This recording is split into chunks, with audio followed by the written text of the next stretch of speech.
Very good. We're going to stay sort of loosely on the sporting theme now. In Madison Square Gardens this week, rock royalty, including Bruce Springsteen and the Rolling Stones, but John Bon Jovi, they all took to the stage to raise money for the victims of Hurricane Sandy.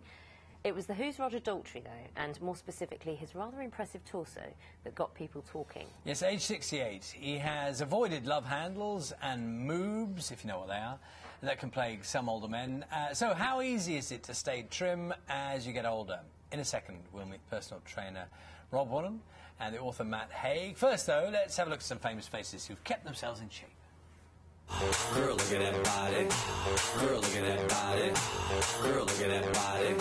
I work out. Girl, look at that body. Girl, look at that body. Girl, look at that body. I work out. I'm sexy and I know it.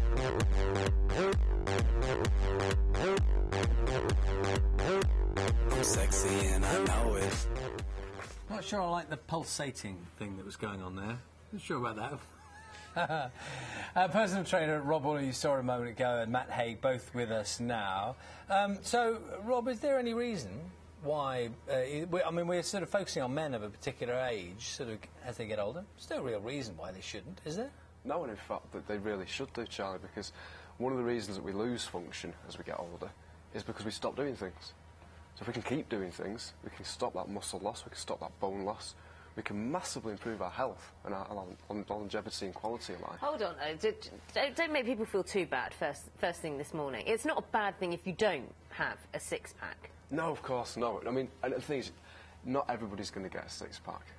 I took my body fat down till I could see the abs, and ended up with 7% body fat. So six-pack doesn't really suit me, having, you know, that real... Well, you'd see your effect. Ribs as well, wouldn't you? And I look like a skeleton. It wasn't a good look for me at all. So not everybody will have a six-pack, but we can maintain what we've got, and we can look after our bodies and keep looking after them as we get older.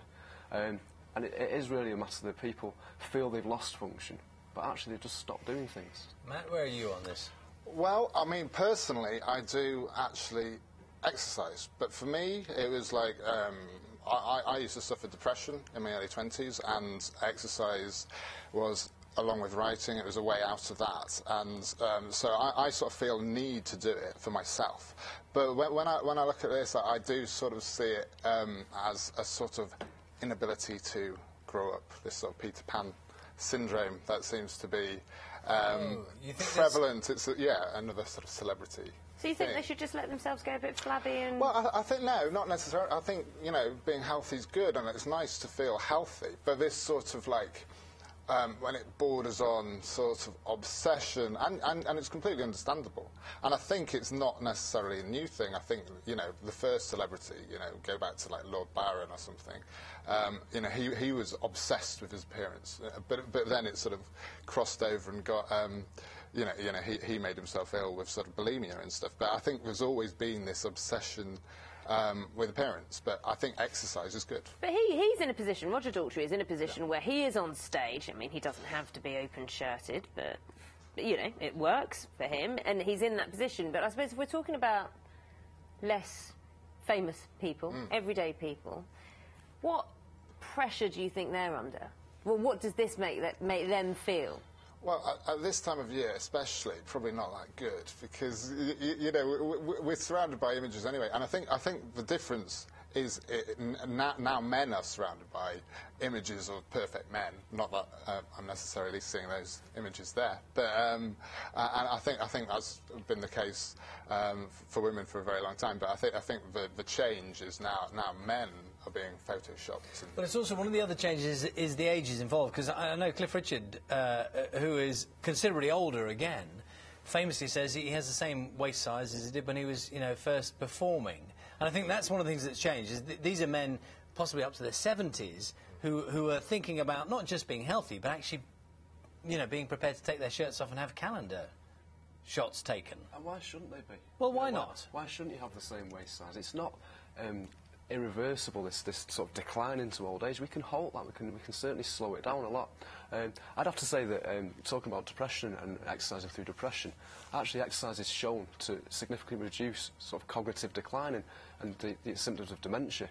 So it's even more important as you get older. Away from the health issues, there's something a little bit unattractive about men being too vain. Is that just me? What do you think? Naga, what do you think?